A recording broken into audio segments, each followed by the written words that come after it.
Ang programang ito ay rated SPG. Striktong patnubay at gabay ng magulang ang kailangan. Maaaring may masiselang tema, lengguwahe, karahasan, sexual, horror o droga. Ngayong Webes, narito na nga ang mga karagdagan na nating aabangan sa abot kamay na pangarap. Dito naman na nag-aalala ng husto itong si Giselle na kung papaano nga raw kapag nalaman ni Lotus na niluloko lang naman daw siya nito at hindi talaga ang kanyang anak ang kanyang nakakausap dahil voice recording nga ang ginawa dito ni Justin upang mapaniwala nga itong si Lotus na hindi saktan itong kanyang mga hostages na mga kasakop ng mga hospital ng Apex. Subalit dito nga na sinabi ni Justin na wag daw magpapaniwala sa mga kriminal na iyon dahil yun ay mga halang daw ang mga bituka lalo na't nakakulong na nga ang mga ito. At dagdag pa ni Justin na dapat hindi magkapante itong si Giselle dahil hindi daw hindi maasahan at mapagkatiwalaan ang mga nakakulong.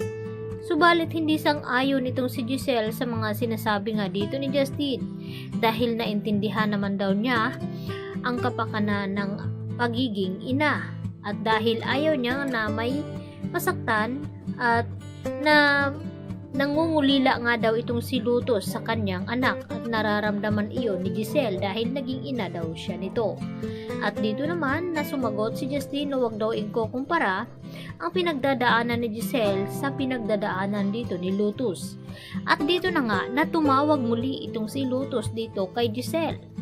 At ang gustong mangyari nito na gustong dalhin ni Giselle doon itong si Carla upang makita at makausap mismo dito ni Lotus.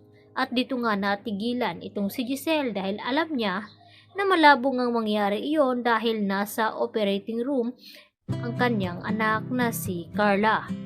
At dito naman na narinig ng kanyang tiyahin dito ni Carla at inagaw itong cellphone na hawak nga dito ni Giselle at kung ano-ano ang mga sinasabi ng tiyahin ni Carla tungkol dito kay Lotus na kahit nakakulong na nga ito ay nagawa pang mang hostage. At dito nga na inagaw muli ni Giselle ang cellphone at sinabi na baka mapapahamak itong mga hostages dahil sa ginawa ng tiyahin dito ni Carla at dapat hindi na nga itutuloy itong operasyon dahil kinakailangan na makaharap ni Lotus ang kanyang anak na naroon sa kulungan. Samantala, mayroon naman na hindi inaasahan dahil sa kagustuhan naman dito ni Mildred na makatakas at makalayo sa city jail ay ito naman ang kanyang plano na gawin niyang panangga itong si Annalyn Santos.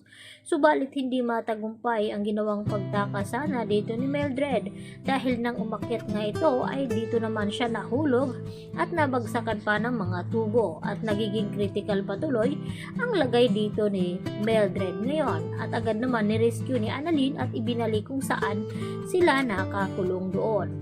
At dito na pagdudahan dito nga ni Lotus na kung papaano daw nangyari iyon. Nagtangka ba daw itong tumakas at dito naman nalaman ni Lotus na yun nga ang ginawa ni Mildred.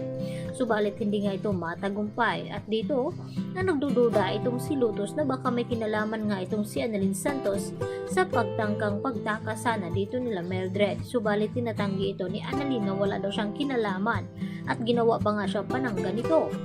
At dahil malalaman nga ni Lotus na niloloko lang pala siya dito ni Giselle at wala talagang Carla na maipakita at maiharap dahil inumpisahan na nga itong operahan at nangangailangan nga ito ng dugo.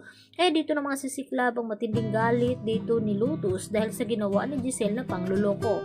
At ang sasalo ng lahat ng galit na ito ay walang iba kundi ang kapatid ni Giselle na si RJ dahil alam niya na mahalaga sa kanya itong kanyang kapatid dahil yun na lamang ang naiwan sa kanya dahil wala na nga ang kanilang papa.